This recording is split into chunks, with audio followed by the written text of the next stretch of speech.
नमस्कार, एक मत पोस्ट में आपका स्वागत है। मैं हूं सर्वेश कुकरा। आज एक हॉट इशू है, हरियाणा की सबसे बड़ी खबर है और खबर ये है minister without portfolio Sandeep Singh. जिस वक्त वो पेहवा में ध्वजारोहण करते हैं उसी वक्त उनका विरोध होता है।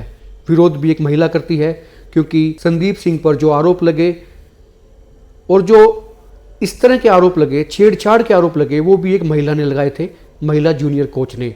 मामला विचाराधीन है, जांच चल रही है, लेकिन इसी के बीच ये ऐलान किया गया था कि संदीप सिंह ध्वजारोहण ना करें, अदरवाइज उनका विरोध होगा। लेकिन ये ऐलान नहीं था कि विरोध कौन करेगा, लेकिन ये विरोध किया सोनिया दुहन ने। आप में से काफ़ी सारे लोग हो सकता है कि सोनिया दुहन के बारे में नहीं जानते हों। इस मुद्दे पर तफसील से बात करेंगे, विस्तार से बात करेंगे, ना तो पक्ष में ना विपक्ष में, वजह, कारण और घटनाक्रम को लेकर चर्चा करेंगे। लेकिन आगे बढ़ने से पहले सोनिया दुहन के बारे में कुछ बातें मैं आपको बता देता हूं। सोनिया दुहन हरियाणा के पेटवाड़ गांव की रहने वाली हैं। पेटवाड़ गांव नारनौल विधानसभा क्षेत्र में पड़ता है। राष्ट्रवादी कांग्रेस की स्टूडेंट विंग की राष्ट्रीय अध्यक्ष हैं। शरद पवार की बेहद नज़दीकी हैं और उनको लेडी पावर के तौर पर भी देखा जाता है एनसीपी में। एनसीपी की सोनिया दुहन ने ये क्यों किया, इस पे भी चर्चा करेंगे। और इस पे चर्चा कर लेते हैं। तस्वीरें आप अपनी स्क्रीन पर देख पा रहे होंगे। यहाँ पर सोनिया दुहन की तस्वीरें इस वक्त आपकी स्क्रीन पर हैं। चर्चा इस बात पर करते हैं कि सोनिया दुहन ने ऐसा क्यों किया, उन्होंने विरोध क्यों किया। इसकी कई वजह हो सकती हैं।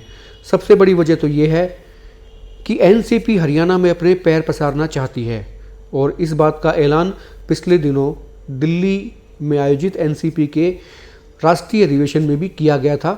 और सोनिया दुहन ने खुद मंच से ये कहा था कि वो चाहती हैं कि हरियाणा से उनके विधायक जीत कर आए और हरियाणा में भी एनसीपी अपना झंडा गाड़ दे।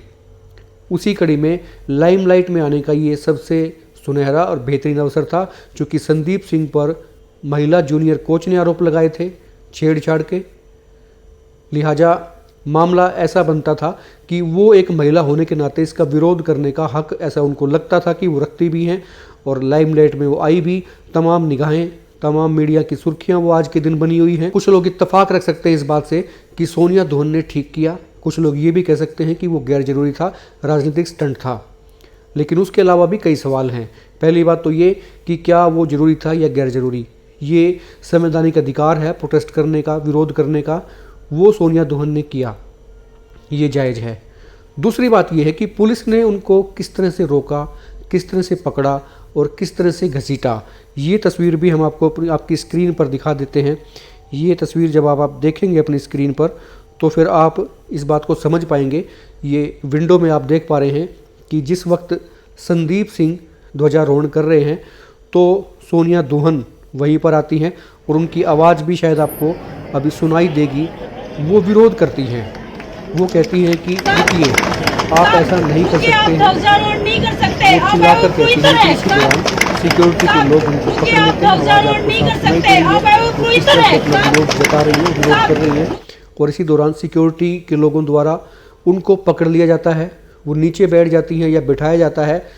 जिस वक्त तक महिला पुलिसकर्मी नहीं आते तब तक पुलिसकर्मी उनको पकड़े रहते हैं और उनके साथ में थोड़ी सी ज़बरदस्ती भी आप कह सकते हैं कि इस दौरान की गई। सवाल ये भी है कि ये ठीक है, सोनिया दुहन ने अपने अधिकार का प्रयोग किया, वो खिलाफत कर सकती हैं, प्रोटेस्ट कर सकती हैं।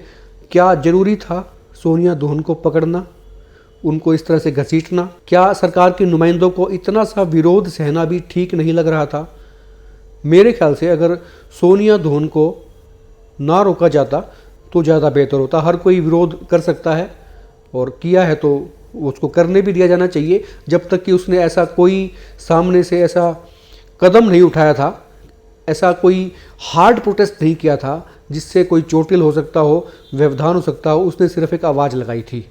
सोनिया दुहन ने एक आवाज़ लगाई थी कि साहब आप ऐसा नहीं कर सकते हैं, क्योंकि महिला प्रताड़ना के आरोप उन पर थे। ये उनके इस एवज में उन्होंने ये बात रखी। लेकिन काफ़ी सारे लोग अलग अलग इस पर कमेंट कर सकते हैं। कुछ लोग कहेंगे कि ये राजनीतिक मंशा से ऐसा किया गया, कुछ लोग कहेंगे कि संदीप सिंह को भी क्या ज़रूरी था कि वो ध्वजारोहण करें, लेकिन वो कर सकते थे, संविधान ने उनको नहीं रोका था तो वो ध्वजारोहण कर सकते थे। लेकिन विरोध हुआ, विरोध के बाद में उनको सोनिया दोहन को पकड़ा गया, उनको घसीटा गया। अब ये चीज़ें आ गई हैं। कुल मिलाकर संदीप सिंह का जो मामला है, इसमें घी डालने का काम सोनिया दोहन कर गई, क्योंकि कुछ दिन से ये मामला ठंडे बस्ते में एक तरह से जा रहा था, क्योंकि मामले की जांच चल रही थी। लेकिन आज एक बार फिर से ये मामला गर्मा गया है। और इसी गर्माहट के बीच आपको क्या लगता है कि एनसीपी हरियाणा में क्या फिर से पैर जमाने की, फिर से कहें तो शुरुआती दौर है, बल्कि क्या पैर जमाने की जो उनकी कवायद है, शुरुआत है, कोशिश है, उसमें कामयाब हो सकती है? कितने लोगों को लगता है कि इस मुद्दे से एनसीपी रफ्तार पकड़ेगी या एनसीपी अपनी जगह बनाएगी? लेकिन इतना तय है कि सोनिया दोहन अगले विधानसभा चुनाव में हरियाणा से चुनाव लड़ सकती हैं। प्रबल दावेदार हैं एनसीपी की। कहाँ से लड़ेंगी ये उनकी अलग स्ट्रेटेजी हो सकती है, उनकी इच्छा शक्ति हो सकती है, वो आने वाला वक्त बताएगा। लेकिन सोनिया दोहन इस वक्त हरियाणा में एनसीपी को एक तरह से लीड कर रही हैं और शरद पवार की वो बेहद करीबी हैं। पार्टी में उनका एक कद है। और जो मैंने आपको बताया कि कुछ दिन पहले ही राष्ट्रीय अधिवेशन दिल्ली में हुआ था, तालकटोरा स्टेडियम में, उसकी संयोजक भी सोनिया दोहन थी और हरियाणा से काफ़ी सारे लोग ये लेकर गई थी। कुल मिलाकर एनसीपी में इनका बड़ा नाम है। हरियाणा में नाम जानने की और जनवाने की ज़रूरत थी और ये एक मौका था, जिसके बाद में काफ़ी सारे लोग और पूरा हरियाणा ये जान जाएगा कि सोनिया दोहन कौन है। कम से कम वो इस अपने मंसूबे में आप कह सकते हैं, या फिर आप कहें कि इस गोल को अचीव करने में वो कामयाब होती हुई नज़र आती हैं। अब बात यह है कि संदीप सिंह का क्या इस मामले में होगा? फिलहाल की बात यह है कि सोनिया दोहन को छोड़ दिया गया है। उनको हालांकि पुलिस पकड़ कर ले गई थी। एहतियात के तौर पर यह कहा जा रहा है कि और शोर शराबा ना हो, चीज़ें ना बढ़ें, इसलिए ले जाया गया था, लेकिन बाद में उनको छोड़ दिया गया। लेकिन सवाल ये है कि क्या सोनिया दोहन के साथ में जो व्यवहार किया गया वो ज़रूरी था? हमें कम से कम लगता है कि ज़रूरी नहीं था। उनको घसीटा नहीं जाना चाहिए था, महिला की इज्जत की जानी चाहिए थी। और इसको जो चीज़ें हुई हैं, इसको इज्जत आप नहीं कह सकते हैं, ये इज्जत नहीं दी गई, इज्जत उतारी गई है। खुलकर कमेंट करें वीडियो को और आप अपनी राय बेबाकी से दें।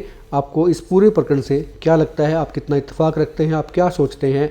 और राजनीतिक दृष्टि से इस पूरे मामले को आप कैसे देखते हैं? और संदीप सिंह जो इस वक्त मिनिस्टर विदाउट पोर्टफोलियो हैं, क्योंकि वो अपने मंत्रालय से त्यागपत्र दे चुके हैं, उनके लिए कितना ज़रूरी था? हालांकि मैंने कहा कि संविधान ने उनको बिल्कुल नहीं रोका, कतई नहीं रोका। वो झंडा फहरा सकते हैं, उन्होंने फहराया भी, लेकिन जब विरोध किया तो विरोध करने का भी इख्तियार है लोगों को, वो विरोध भी कर सकते हैं किसी का। इस पूरे प्रकरण पर अपनी राय बेबाकी से आप दीजिए, वीडियो को शेयर करें और आप देखते रहें एकमत पोस्ट। नमस्कार।